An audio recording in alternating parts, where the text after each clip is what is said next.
और मैं सीधा चाहता हूं मेरे साथ वरिष्ठ पत्रकार अनंत विजय जी जुड़े और जरा ग्राफिक्स ले आइए। अनंत विजय जी, संसद में आप भी गए हैं और मैं भी। आप तो वरिष्ठ हैं सर, हम तो 8-9 साल 10 साल ही गए हैं।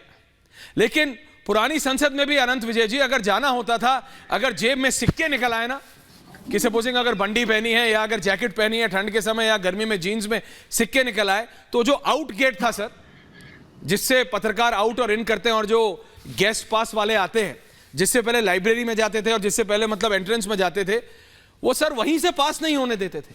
मैं समझ नहीं पा रहा अनंत विजय जी कि किस तरीके से ये लोग पैरों में छुपा के, ठीक है मतलब इनोवेटिव तरीका है, लेकिन हमारे पास संसद में भी state of the art technology है, मेटल डिटेक्टर्स हैं, फिजिकल फ्रिस्किंग होती है, उसके बाद ये चले कैसे गए? पहली बात यही नहीं समझ पा रहा हूं मैं।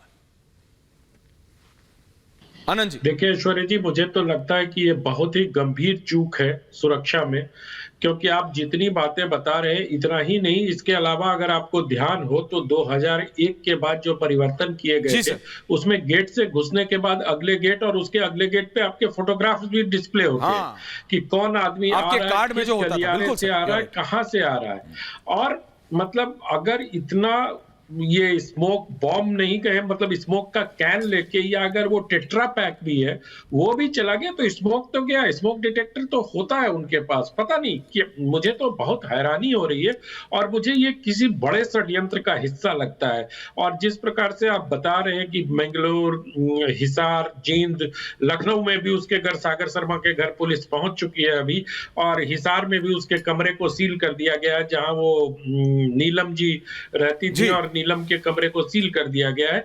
तो मुझे लगता है कि आने वाले दिनों में ये कुछ अनफोल्ड होगा। ये इनका नीलम का संबंध किसान आंदोलन से स्पष्ट होकर सामने आ रहा है कि वो किसान आंदोलन के समय भी धरने वरने पे बैठी थी।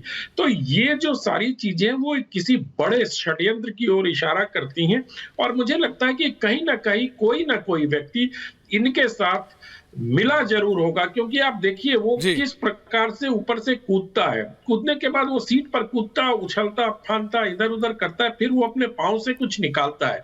तो इट सीम्स कि उसने कहीं से ऐसी ट्रेनिंग ली थी, उसका मकसद कुछ और है। अभी आने वाले दिनों में ये साफ होगा। और साइमल्टेनियसली अगर आप देखें तो वो बाहर भी यही, मतलब इसका मतलब कोऑर्डिनेटेड है ना, कि समय इतने बजे मैं कूदूंगा और इतने बजे आप बाहर तमाशा करोगे, एक आदमी वीडियो बनाएगा, वीडियो वो वायरल किया जाएगा। तो ये करना क्या चाहते हैं? और दिन भी चुना गया। अनंत विजय जी रोक रहा हूं, अनंत जी रोक रहा हूं। बिल्कुल आपने ठीक कहा, ये बिल्कुल वेल कोऑर्डिनेटेड था, ये वेल कोऑर्डिनेटेड था।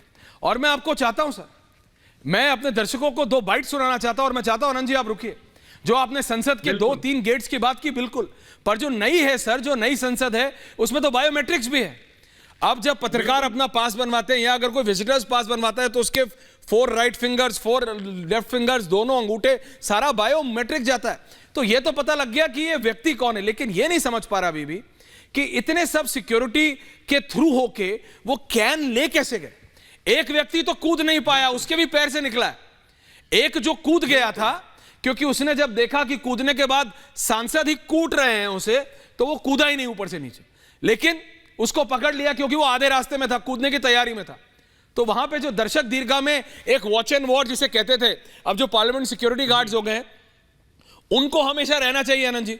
जब आप और हम जब पत्रकार के तौर पे भी कुछ नोट करने जाते हैं, जब कुछ इंपॉर्टेंट हो रहा है सर, तो वहां पे वॉच एंड वार्ड रहता है। बाहर मोबाइल रखवा लिए जाते हैं दर्शक दीर्घा के, बैग रखवा लिए जाते हैं। वहां भी मैनुअल फ्रिस्किंग होती थी, पुरानी संसद में भी होती थी। एक छोटा सा गलियारा था, उसके बाहर वो मेटल डिटेक्टर लगा हुआ था, जाते थे, फिर अंदर बाहर जगह बनी हुई थी जिसमें आप अपने बैग या कुछ चीजें रखते थे। कलम और कागज के अलावा कुछ और अलाउड नहीं होता सर, दर्शक दीर्घा में भी, पत्रकारों की दीर्घा में भी। और यहां पे ये कैन ले जाता है, अब वो मेटल का है, प्लास्टिक का है, किसी भी चीज का है, गया तो ये सुरक्षा एजेंसियों को समझना पड़ेगा। आजकल तो ऐसे वेपन्स आ रहे हैं सर जिनके अंदर लोहा नहीं होता, बिल्कुल प्लास्टिक की बंदूकें आ रही हैं जिनके अंदर कारतूस में भी लोहा नहीं होता, ऐसी चीजें। और ऐसे में 2023 में नई संसद हमने बनाई है, देश की बनी, और उसमें इस तरह की चीज हो जाती है, इट इज ऑल्सो एम्बैरेसिंग। ये सबके लिए एम्बैरेसिंग है। सब कितने खुश थे जब नई संसद बनी कि बॉस दुनिया देख रही है, दुनिया देख रही है कि मेका ऑफ डेमोक्रेसी में क्या हो रहा है, मतलब कि आप समझ रहे हैं। और उसके बाद इस तरह की जब घटना हो जाती है तो समझ से परे हो जाता है, तो करे क्या। मैं सिर्फ 2 रिएक्शन सुनाना चाहता हूं सर, और ये दोनों परिवार वालों के हैं। एक उस लड़के का जो कूदा उसके पिताजी मैसूर में, वो कह रहे हैं अनंत विजय जी कि मेरा बेटा तो बस किताबें पढ़ता रहता था, मेरा बेटा ये कैसे कर सकता है। हां, वो देश को बदलने की बात करता था, लेकिन क्या। और दूसरी तरफ एक मां है और एक भाई है, जो नीलम जी, जो बाहर से पकड़ी गई हैं, जिनके हाथ में स्मोक बम था, जिन्होंने कहा कि मैं आंदोलन करने आई थी, और जिनकी एक और वीडियो किसान आंदोलन से आई है, उनके मां बाप की। बहुत सिंपल परिवार से आने वाले हैं। मैं कह रहा हूं आंदोलन और आतंकवाद का फर्क जो है वो कोई पतली लाइन नहीं है कि आप गलती से पार कर जाओ, ये बहुत बड़ी लाइन है।